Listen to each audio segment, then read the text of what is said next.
mes lunettes, je ne vois rien. Ah, merci. Je dois avoir les yeux de l'autre.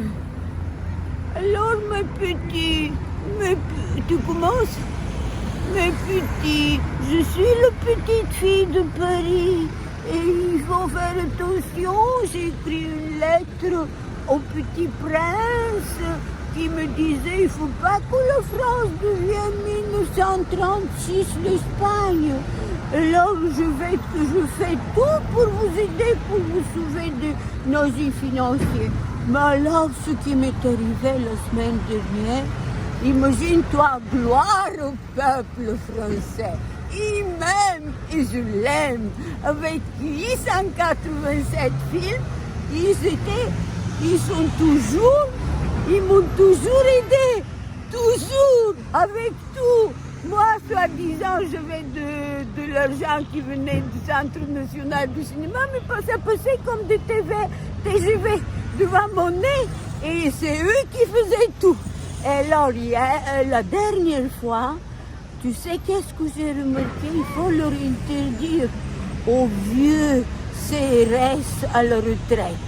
On les sort et on les paye très cher pour taper sur les gens, pour taper sur nous, parce que les nouveaux policiers, les petits jeunes ne connaissent pas comment tuer et comment battre. Et les gendarmes, c'est le peuple de France. Et je leur dis, venez dans cette ville vide où il n'y a que des nazis financiers. Et il n'y a plus de peuple français. Je parle tout le temps l'anglais. Installez-vous ici. Vos parents se suicident. Les agriculteurs se suicident. Vos papas se suicident. Et vous devenez gendarme. Mais non, venez vivre avec, devenez ce que Paris était.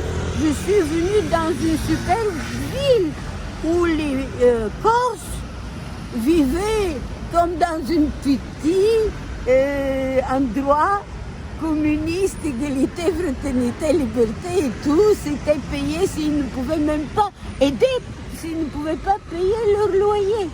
Et les profs et tous.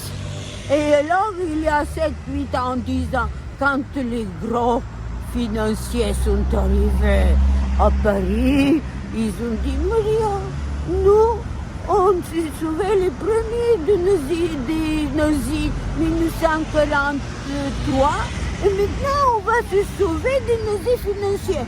Adieu, on va dans notre île et on va être très bien là-bas. Et ils m'ont dit quelque chose d'unique.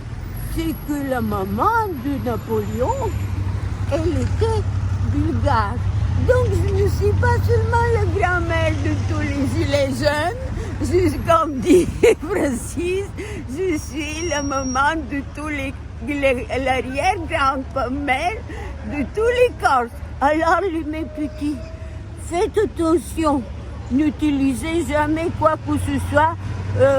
Quand vous voyez de la police et des CRS, quand ce n'est pas des gendarmes, on vous voit des terribles CRS là-bas, certainement. Donc, ce que je vais vous conseiller maintenant à faire, vous le faites. Alors, ce qui m'est arrivé, c'est que quand les vieux CRS ont tapé sur c'est de là que vient le soleil. Je me mets là pour qu'on me voit. Mets-toi là. Non, je veux que je sois dans l'ombre, qu'on ne me voit pas. Ah, et comment on va faire? On n'entendra pas ce que je dis. Oh, alors là, ce que je veux, c'est que vous, les Corses, vous ne permettez pas ce que nous est arrivé samedi dernier. Imagine-toi, les vieux CRS à la retraite sortis, je vais vous dire, ils ont même tué dans le quartier latin. Et alors, quand ils étaient jeunes, et encore, on leur avait appris comment être des fachos. Et alors, ce qu'ils ont fait, ils ont commencé à battre, à pousser la tête de notre manifestation. Et les gens, terrifiés, ils n'avaient jamais vu ça. Et ils se sont jetés en arrière, ils couraient en arrière. Et qu'est-ce qui s'est passé? Ils m'ont poussé pas. Et je suis tombée par terre parce que moi j'étais derrière cette masse de gens. Et mes lunettes aussi sont tombées.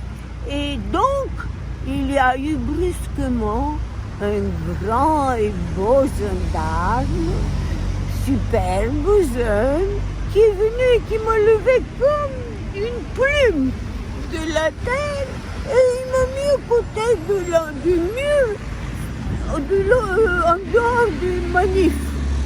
Parce que de toute façon, des deux côtés, il y avait de la police, mais les gens savaient que la police était très dangereuse et ils me disaient « Oh, mais Maria, parce que tout le monde s'occupe de moi. Oh, Maria, passe de l'autre côté. Et là-bas, il n'y a pas de soleil, mais les gendarmes ne sont pas dangereux. » Et voilà comment je me suis retrouvée sauvée. Et après, aussitôt, ils ont arrêté à taper sur nous parce qu'il y a eu un scandale. Et les gens qui étaient autour de moi ont commencé à m'amener un bout de lunettes, et on a mis ensemble toutes les lunettes, tous les bouts de lunettes. Et dans mon quartier, maintenant, il y a des vieux ouvriers, un vieil ouvrier, et il me l'a rétabli. Et maintenant, de deux côtés, j'ai des scotch pour ne pas perdre. Alors, je te dis, quand je suis tombée, tu vois, dans tout Paris, les gens boitent. Ils marchent comme ça. Parce que personne ne leur a appris ce qu'ils devaient faire. Et tu sais qu'est-ce qu'il doit faire? Il prend une grande bouteille d'alcool 90 degrés, dénaturé, pur. Et après, ils mettent par exemple là, on frotte le hanche et le genou frappé. Et après, la colonne vertébrale en bas, là où les nerfs de hanche et de genou vont.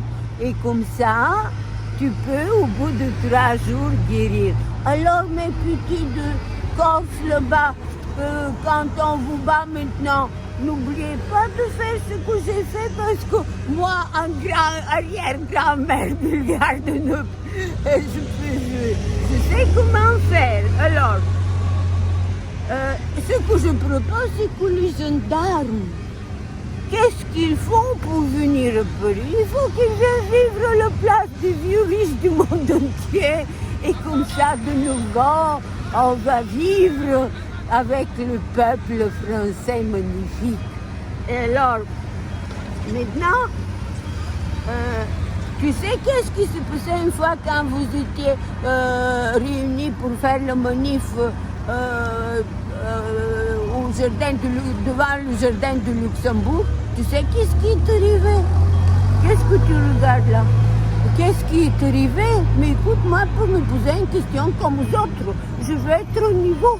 Oh, alors, une petite fille de Paris. Et tu sais qu'est-ce qui s'est passé? Arrive un vieux riche millionnaire et me dit, maintenant qu'ils vont passer boulevard Saint-Michel, je vais leur taper dessus. Alors je dis, moi, ceux qui gardent le boulevard, c'était plutôt des gendarmes, je dis, vous savez quoi? Il va taper sur nous si on passe là. Et il ne savait pas quoi faire, ils ont dit, on va dévier le passage de tous les passants, qu'il fasse le tour du quartier pour aller chez lui. Et c'est comme ça que je vous ai sauvé. Alors, il me disait, ce millionnaire, je déteste ces manifestations chez vous. Qu'est-ce que c'est que ça? Il ne voulait pas dire en vomissant à la gauche. Pas du tout. Parce que de toute façon, c'est pour moi le Moyen-Âge. Et je vis avec mon corbeau qui est amoureux de moi. Et je dis ga. Et je dis, voilà mon petit. Et je dis, même j'ai donner 1 euro ou 2 euros parce qu'ici on me donnait de l'argent, on me dit 20 euros parce que je n'ai pas d'argent et je jette avec cet argent, avec ces 20 euros de la viande parce qu'ils ne me donnent plus de la viande, personne ne jette rien au marché, ils n'ont pas de bouts pour me donner. Et donc, après, je vous raconterai mes amours avec le turban. Attends. Alors, maintenant, je vous ai dit comment faire avec l'alcool. Maintenant, vous êtes obligés et je vous dis comment ces restes vieux, qu'est-ce qu'ils faisaient au quartier latin. Donc, voilà une plaque. À la mémoire de Malik Ousekine, étudiant, âgé de 22 ans, frappé à mort lors de la manifestation du 6 décembre 1986, rue Monsieur le Prince, numéro 20. Et qu'est-ce qu'il y a en face? En face, il y a une plaque, en face, une autre plaque. Donc, c'était des jeunes qui avaient fait ça, 86. Ils sont venus tous en mur, avec aussi des voltigeurs, et ils ont poussé vers le premier Vaugirard là-bas pour qu'il rentre dans Monsieur le Prince, tous les étudiants là-bas, ils ont frappé, ils l'ont tué, parce qu'ils savaient, et nous, on était un groupe, je préparais une mise en scène, l'international des fonctionnaires que vous avez sur YouTube, Maria Koleva-Film. Et quand la police du 5e était magnifique, s'occupait de nous. Elle est venue, elle a dit « Oh, montez tout de suite à l'état, c'est très dangereux ». Et nous sommes montés et je l'ai vu d'en haut, tout ça. Et alors maintenant, ce qu'il y a en face de la plaque de Malik Ousekine, c'est ça. Ici est tombé sous les balles allemands Jean Kopitovic, patriote yougoslave, le 11 mars 1943. Donc, je vous dis, 43 avant 86. Donc, il y a 43 ans, les nazis allemands tués dans cette rue, et après 43 ans plus tard, c'est des Français étudiés à l'allemand de tuer un nazi, ont tué un étudiant. C'est pas possible, tu vois. Et moi, je suis terrifiée de cette manière en France de tuer. Je suis donné. Donc, vous sur YouTube Maria Koleva-Film, regardez mon film Portrait du peuple français inattendu 2006. Les étudiants de la Sorbonne ont fait des barricades et ont chassé la loi dans laquelle ils devaient perdre même la manière de travailler. Mais donc vous regardez le film, il est magnifique. Il y avait des étudiants qui étaient normaux, pas des fils de cadres incultes, parce que qu'est-ce qu'ils ont fait ces cadres? Mais mes camarades cadres, puisque je suis cadre, comment vous avez pu tomber si bas pour laisser vos enfants aussi incultes et médiocres, tous pour faire le commerce international qui a disparu? Donc, comment vous pouvez être aussi idiot? Vous n'êtes pas des Français, les cadres français. Non, le peuple français est magnifique. Et donc, qu'est-ce que je lis dans Paris Premier? Regarde ce qu'ils ont l'habitude de faire. En mai 1871, la semaine sanglante oppose les communards aux Versaillais. L'hôtel de ville est incendié. La bibliothèque et l'état civil des Parisiens sont dévorés par les flammes. Toutes les collections disparaissent, sauf un fonds américain constitué de près de 14 000 publications officielles avait été déplacé peu de temps auparavant dans une autre bibliothèque. Donc les Américains se sauvent toujours. Alors, ce que je voulais dire, c'est terrifiant. Ils ont incendié les Versailles, même la ville de Paris. Et donc, maintenant, quand cette guerre dure, et moi, quand je vois les Slaves s'entretuer, des Russes qui tuent des Ukrainiens et des Ukrainiens qui tuent des Russes, pour une Bulgare, c'est un crime. Et ce crime ne peut plus durer. Et ce que les Bulgares ont toujours sauvé. Non seulement on leur a donné l'alphabet, sinon ils l'auraient écrit comme les Chinois avec des petits traits. Non seulement on leur a donné Jésus-Christ orthodoxe, mais en plus, ils s'entretuent maintenant, ils ne se réveillent pas. Parce que ce qu'au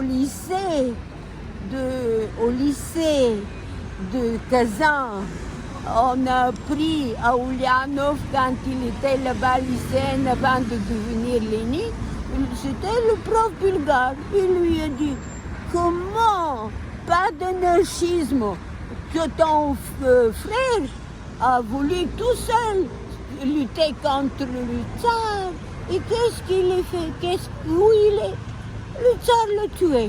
Donc maintenant, tu ne peux pas continuer comme ça. Il faut que tu organises un soulèvement comme en Bulgarie se sont soulevés 1 million. Tu n'es pas né pour le... Toi, tu es né pour le peuple, comme dit notre révolutionnaire. Et vous êtes venus nous libérer des 500 ans turcs, comme 1789 les Français, comme la Commune de France. Vous soulevez ensemble, vous ne faites pas tout seul. Et il a donné cette magnifique éducation. Et Lénine a fait exactement ce que le Bulgare a dit. Et même il est allé vérifier et apprendre plus en Suisse tout ce qui se passait. C'est pour te dire que maintenant, il n'y a plus d'éducation. Comme mon père disait, vous allez rentrer dans 1000 ans nouvel âge, le Moyen Âge. Parce que le Moyen Âge est terrible, et c'est dans ce Moyen Âge, ils ont oublié ce qu'il fallait faire, les Russes. Alors ils se révoltent. 1000, 2000, 5000 de personnes, et on les envoie en prison même pas comme du temps du tsar. Pire parce que du temps du tsar, il y avait 2-3, on les tuait. Et là, on ne peut pas remplir toutes les prisons en Russie. Comment les Russes, mes chers Russes, mes camarades, avec qui, tu sais, j'étais au lycée russe à Sofia, et j'avais de très bons professeurs de l'Union soviétique des Russes, mais pas des Russes dans ma classe, tous étaient bulgares. Et tu sais quoi? J'étais tellement au courant de ce que c'est l'avant-garde littéraire, et au début du siècle, après 1917, quand vous avez fait la révolution, que tous les professeurs disaient que c'était la prime pour devenir Sofia des meilleurs profs pour pouvoir donner des cours dans notre lycée. Et c'était tellement bon qu'il était tellement heureux que je raconte ce que c'est l'avant-garde des années 30 en Union soviétique, qu'il n'avait pas le droit de le dire. Et donc, il faisait silence absolu pour que je puisse raconter pendant la pause entre deux cours tout ce que je savais et j'avais lu, parce que mon père disait « Mais qu'est-ce que tu lis? Regarde une bibliothèque si grande, lis ça !» Et c'est comme ça que j'ai appris le russe, et j'ai lu tout, et je leur racontais tout, et ils étaient heureux. Et ils m'ont préparé, ils disaient « Oh, tu vas être magnifique, tu vas nous aider toujours. » Et c'est vrai, maintenant j'ai mon cœur c'est du sang qui coule quand je vois qu'on peut se tuer entre slaves, parce que nous sommes Bogomil, ça veut dire premier scientifique qui ne permettent pas que le sang coule. Alors, ce Poutine, on s'en fout, on se torche le cul avec lui, avec l'autre qui est Zélène, ça veut dire vert, je l'ai traduit en Ukraine. Tous les deux doivent disparaître et le vrai belle commune de Paris doit revenir chez nous là-bas parce qu'elle n'était pas le vrai communisme là-bas. Et ce qu'il faut faire, donc on reste 15 jours à la maison et au bout de 15 jours, juste avant les élections, on partage d'une manière égalitaire tout le travail qu'on a fait et on fait après, il n'y a pas de chef parce que les chefs sans argent, ils ne sont pas chefs. Donc, il n'y aura pas de chef et on fait égalité, fraternité, liberté, mais comme au XIIe siècle, comme le faisait, comme Jean-Jacques Rousseau disait qu'il fallait faire parce que c'est les Bogomils, les Cathares, les Bogomils qui ont apporté ici toute cette vision d'égalité, fraternité, liberté, mais les Cathares croyaient que le diable ne peut pas être vaincu, mais pas pour les Bulgares. Nous, les Bulgares, on vainc toujours le diable. Donc, mes petits, donc, je vous répète, il faut se lutter pour faire cette égalité, fraternité, liberté et montrer au monde entier qu'il faut arrêter la Troisième Guerre mondiale. Parce que comment on va faire pour que les atomes ne nous tombent pas sur la tête? Tu sais, Tchernobyl, en Bulgarie, on donnait de l'iode à tout le monde et mon père ne croyait pas que ça pouvait être aussi dur. Tu vois? Et alors,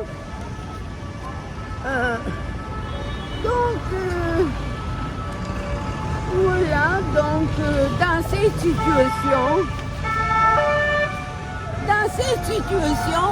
vive la commune de Paris, à Paris et à Moscou et à Kiev. Et je voulais te dire aussi, putain de police, il recommence. CRS, tous des CRS, des vieux retraités. Oh, ils vont tuer encore. Oh là là là là là là. Moi, j'ai une bleue là encore, mais je lui mets de alcool 90%. Mais alors, autant, tu sais quoi, il faut, ce qu'il faut faire, c'est maintenant s'organiser tranquillement, gentiment et recommencer. Et je vous dis, n'oubliez pas, parce qu'il faut tout le temps militer comme moi. Je milite, c'est pas de militantisme, tu vois. C'est là, quand je faisais des films, ça me crève le cœur que tu me filmes, parce que moi, me filmer, c'est pas ça. Je filmais, c'est un plaisir. Mais travailler, penser comme moi je pense, c'est fou. Là, ça fait tac, tac, tac, tac. Regarde, je faisais un film, par exemple. L'esprit d'Aragon sort de la bouche de Pierre Jouquin. Front populaire pour un communisme à la française. L'idée des maisons de la culture pour tous, avant la guerre, etc. Tout ce qu'on ne connaît pas, et dans son premier tome d'Aragon, Un destin français, le livre qu'il présente, et tous sont émus au siège du Parti communiste colonel Fabien le 5 décembre 2012 à Paris, durait 1h27. Et les références à la Bibliothèque nationale, vous pouvez aller les voir et vous pouvez venir me prendre le livre, le truc, si vous voulez le diffuser. Et vous me donnez 5 euros pour les... Oh, mais pour mes oiseaux, parce que j'ai faim. Et il faut à chaque fois que je puisse nourrir mon corbeau, et tu sais, un corbeau est comme un homme. Il faut lui parler tout le temps, lui donner des petits bouts à manger, il te répond, il se met devant la fenêtre, il dit gaga gaga, et je comprends ce qu'il dit. Nous, les corbeaux sont beaucoup plus intelligents que les fils des cadres français. Ils te parlent, ils te disent quoi faire, tu fais et tu es en forme. Mes petits, courage, je vous aime de tout mon cœur et tout mon corps. Voilà. Parce qu'il faut s'occuper de son corps et c'est ce que le corbeau dit. Ga, ga, ga, est-ce que tu as mangé? Ga, ga, ga, est-ce que tu me donnes moi à manger mais tu ne manges pas? Et donc, il faut vous occuper parce que quand j'entends des gens qui me disent « Oh, mais alors, tout le monde va mourir. » Comment on peut réfléchir comme ça? Il ne faut pas vous déprimer, mon beau peuple français. Vous soyez des beaux Bulgares. Courage, je vous aime.